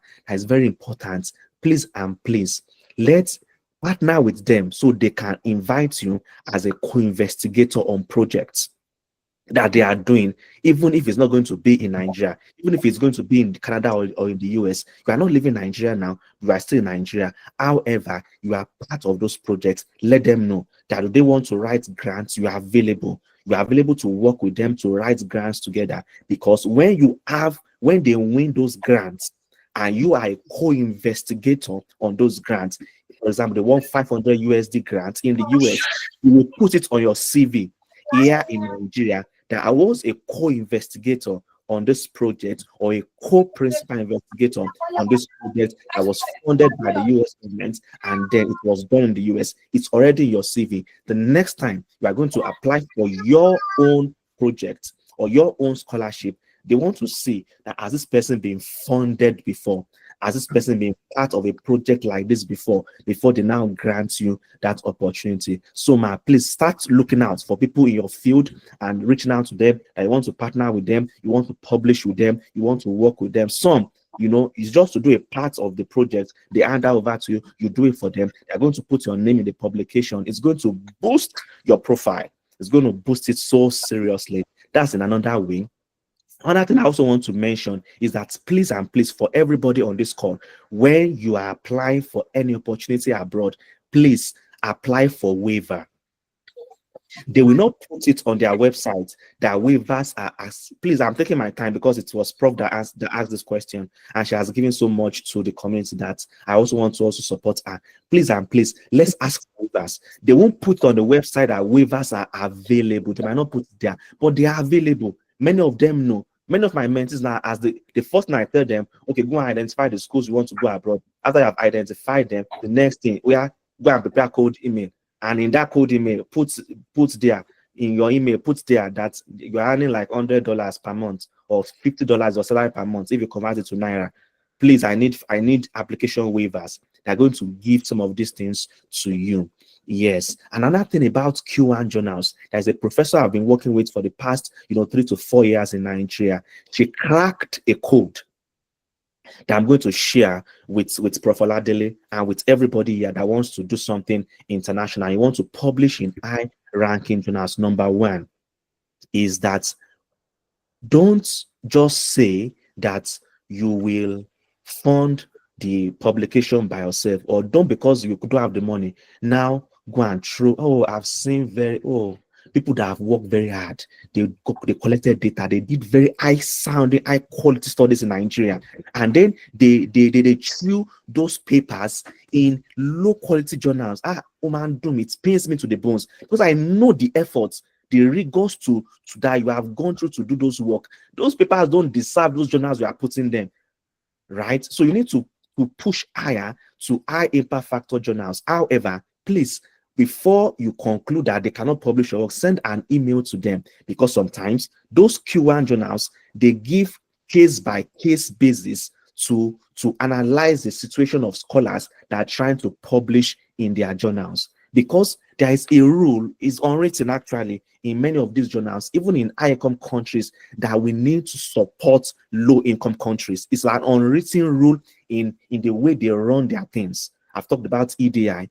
You know, they want to feature some of these publications too in their works, but many scholars don't know that you can write to a journal that, okay, even if you don't have the money, still continue the process. Let it. That's what one of my professors do in Nigeria. She will get to that stage, get to the stage of, okay, the paper has been accepted and it's time to pay, and she will now write that she doesn't have the money. Oh, many of them we accept it. Oh, many, almost all we accept it. Almost all we accept it, and then they will just ask you for evidence, maybe a letter from your HOD or a letter stamp from your department showing that you have or the research was not funded. Because one thing you must note is that it is wrong to use your money for the research. They don't do it here. They don't do it here. They don't do it here. When I came here and I got the first impression I came here with is that, okay, I've gotten this fellowship. Let me start running to do the project for which I was sent here. Just say, calm down, calm down, calm down, calm down. That's the first thing they told me. That this money that they paid you, and the grant is 70,000 Canadian dollars grant. I got it for 2024 and 2025. In total, 140,000 Canadian dollars. They told me that money is for your upkeep, it's for your accommodation, it's for your going up and down. It's not to do research.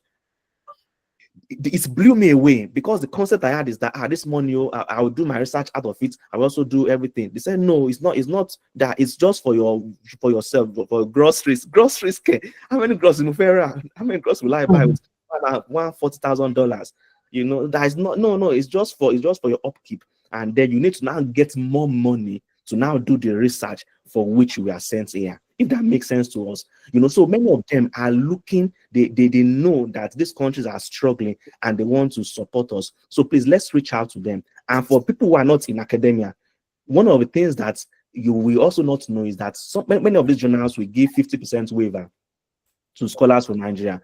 For example, 50% waiver out of $1,500, that's around $50 is still a lot of money in Nigeria, which we cannot afford. So looking at it from this angle can help us. That will also help is now collaborating with researchers from low income countries. Collaborate with researchers from low income countries. I don't know why they place Nigeria so big in this World Bank scheme. They have placed us in a way that does not allow scholars from Nigeria to get 100% waiver. I've met scholars from Ethiopia, for example. Ethiopia, and there you will see their Google Scholar profile, be like, wow, because they're just publishing open access, because they have 100% waiver. So scholars from countries like Ethiopia, like Ghana, imagine they will give 50% waiver to researchers from Nigeria. They give 100% waiver for scholars from Ghana, 100% waiver from scholars from Ethiopia. I've been to Ethiopia, it's not a small country, but they give them 100% waiver. Uganda 100%, Botswana 100%, Kenya 100%, but the giant of Africa, they give us 50%. Yes, and it is scholars from Nigeria, because the money is not there. It's just we are just magnifying. We know the economy is very, very bad. But the international world does not see that way. They feel that something is happening in Nigeria. So man, these are some points that I think can help you and some other scholars here on how to access some of these opportunities. Thank you so much, man. Yeah. Thank you so much for the answers. Thank you. I hope the question was well answered, man. Yes. So, thank you for the question. But we have your contact too. Yeah, your first point of contact there. Yeah, it's okay. So I think we won't take much questions, but then I think there's someone here who has raised their hand as well. Auto press something. Please, can you unmute yourself and ask your question? Auto press. That's the name on it. Okay, if okay, good evening, everyone. Good evening. Okay, thank you so much for this class. I learned a lot. I'm a registered nurse from the University of Port Harcourt, Nigeria. I just embarked on a business. Like I've started it, but I want to scale it. And I just need to know if there are opportunities for grants to help me scale my business. It's a nursing home services. It's an agency that offer nursing home services to people all over Port Harcourt. So I just want to know if there is and how do I go about it. Already the question is on the chat box, so thank you. Okay. I think probably the question you are asking the question from Doctor, right? We will be wrapping up soon because I have been encroaching into his time already. But then, those of us that have questions, we can actually drop the question. We'll go through the questions, and some of the questions we may eventually send it to Doctor privately, and then you might send a voice note to just answer all of the questions together. But then, your question is regarding grants. I don't know if Doctor has something to say about that.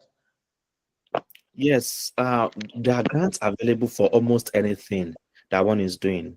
It's just about searching for it. However, one of the things I always advise people to do, make sure you tidy different things. You must tidy before you start applying for these grants. Number one, make sure your organization is registered with CAC. What? When you start, please make sure that you are paying attention to little things. That those are some of the mistakes that some of us made when we started ventures many years ago. Not accounting very well and things like that. Make sure you have, even if it means engaging the services of maybe a freelance accountant or somebody, maybe a friend of yours who is an accountant or something like that, so that can help you with your books, because they might request for those books. They might request if you are registered and other things like that. These are things that are very important when you are either seeking for opportunity or you will seek for opportunity later. Please, let's note that. However, one thing that is very important that you should do is that even if nobody has gotten these opportunities before, you can get them. So how do you start? Start from Google and type, or even ask ChatGPT. Many of us use it. Okay, I have a nursing home initiative, blah blah blah. There are funding issues. Suggest 50 funding opportunities that can support my initiative. Have you done something like that before, AutoPress? If you have not, do it as we are speaking and ask it to add verifiable links, because sometimes ChatGPT just give you some links that do not exist, verifiable links, and it will suggest some of these things to you. Before, it was just good that we start from, but now you can start from AI, and then it can point you in different directions, and then you can now go. And one thing is that the more you search for those opportunities, the algorithm will know that you need something like that, and then to start bringing those opportunities to you. And then from one place to the other, you might have to subscribe some things, and then they'll send emails to you, funding alerts and things like that. That's how it goes. I've not started a nursing home before, so I don't have knowledge about those space, but I can tell you for a fact that there will definitely be organizations interested in funding your initiative. However, as you are starting, please pay attention to documentation. There is one scholar in Ghana that got 250,000, a nurse, 250,000, the Global Asta Awards. She got it from Ghana. And then like 2-3 years ago, one other nurse from, I think, Kenya also got this opportunity, 250,000 US dollars. So it's a competition. They will select like 6 nurses all over the world. And all these times that those scholars competed, they beat scholars that are white. Why? Because the problem is more evident in countries like Nigeria. So make sure you document very well. Take pictures, very very important. Take pictures, and paint a scenario, and make sure you have a brand online. Of course, they will search for you. Have a website. I know it's very expensive to do all those things, but you need to look for a means to do it, so that when they are searching for you, have an organizational email, not just Gmail. That when you, and also have a bank account. Have a bank account that is in the name of your company. I know it's very difficult. God will help us in Nigeria, actually. I know it's very difficult to register your company in Nigeria. It's very difficult to have a bank account. I've been through all those things, actually. I opened a company in Canada. I registered the company in 48 hours. I didn't step out. I did it online. A corporation in 48 hours. They gave me a bank account immediately. I just need to walk to the bank to complete the process. They gave me credit card for the innovation immediately. These are organizations, government supporting their own. But it's not like that in Nigeria. But God will help you. Just make sure you find a way around it. Have a bank account, because they won't pay that money actually. They are not likely to pay that money into your personal account. They want to pay to your organizational account. So these are things you should put in place if you are looking for funding. Let me pause there. Thank you. Over. Okay, thank you very much for the. I mean, we won't be able to take uh, more questions. Okay, I think let's take one more question. And Papi, there's someone. Papi, I've been seeing your hand up. Please, can you ask your question quickly? I mean, just within the space of 1 minute, and we'll wrap up. So that other questions, please drop other questions. We will take the question guess, so that the answers will be conveyed to you. Papi, can you ask your question? Okay. All right, good We, day. all right, good Good day. evening, sir. Good evening. Good evening, everyone. Sorry, oh. Good evening. Yeah, good evening. Good evening. So sorry, oh. Thank you, Dr. Olu Damilere, for with the wonderful presentation. Though I just finished one exam here in IU, I was so stressful. I asked question in the chat box. I don't know whether my question has been answered because I said, can someone go for PhD straight without going for MSc in abroad? That's what one of my question I asked before. Then the second question was, is there any scholarship they normally use to sponsor people to go and study in abroad? These are the two questions I think I asked in the chat box. Thank you. Okay, I think both questions have been answered before. I think Doctor he mentioned that there are opportunities to go for PhD directly without going through. In fact, that was early in the chat. I mean, at the beginning of the conversation, that was one of the first things he said. I don't know if Doctor has a final word for the participants as we wrap everything up, sir. Okay, thank you so much for that opportunity to say one more word. For the last question, yeah, there are opportunities. However, make sure you build your CV very well, right? And I advise people from undergraduate, 200 level, 300 level, start building your CV, collaborating. Some of the people I work with is still in school, undergraduates, right? Have that long-term vision, and then start, doing projects, snapping pictures, taking them, leadership, volunteering, all those things. They are taking notes of it, right? Because they want to see. In Nigeria, we are so focused on education, education, education. School is very important, but you must have extracurriculars that you also do. Awards for maybe sports, for football. They like those things abroad, actually. And they want to see that you are volunteering for organizations without collecting money. Like this is General Mark, like this iSpora. You volunteered for this organization, and then you didn't collect any money from them. They like it abroad. This person is really reliable. You are a leader. You are innovative and things like that. So do all those things. Do community projects, leadership, and other things. And put them together, and then start writing. Your undergraduate research. Make sure you present in a conference. Conference presentation is very, very important, right? You can get a local conference in Nigeria, present it, and then collaborate. Make sure you get published. You have 1 or 2 publications to your name. If you don't have no problem, there's a way you can, package your research or your profile that is still going to sell. That's also good. Also, make sure you do a very good research along the line. You are going to be able to scale this. In maybe in the last word I'm going to say, it's a quote that came during my PhD. Believe you can. If you don't, you will not start. If you start without believing you can, you will soon stop. Many of the problems that people have when they are trying to get opportunities, they do not believe they can get it. Actually, they do not believe in themselves. Again, I say believe you can. If you don't, you won't start. If you start without believing you can, you will soon stop. Thank you so much for having me. God bless. Wow. Thank you Thank very you so much. much. Thank I you really so much. appreciate. God bless you. Thank I you. really appreciate the session. It was insightful, inspiring, and powerful. So thank you very much. I know we've taken a lot of time from you, but then you've really impacted a lot of us. I mean, virtually all of us here have been impacted in some way. So thank you so much, Doctor. We appreciate you on behalf of the team at iSpora. I want to say that, we are short of words to actually show our gratitude for honoring this maiden edition. To believe that a startup organization, you are just starting up, and willingness to even identify with us is a big thing we don't underestimate. Thank you so much, sir. We appreciate you for that.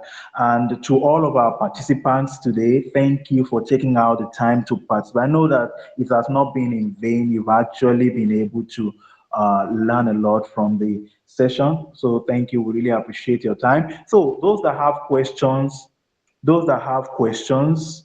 and are unable to ask their question yet, please, from in our chat, in our WhatsApp chat, join our WhatsApp chat, and and uh, okay, I think someone asked a question. Someone asked a question regarding our features, right? Someone asked a question regarding iSpora. Please let me quickly answer that question in brief. The person said, "This is for the iSpora team. Is there a plan to connect young and new researchers that want to advance their studies to graduate schools abroad with Nigerians that are already professors in the university over there to take them as mentees?" Now, let me say this.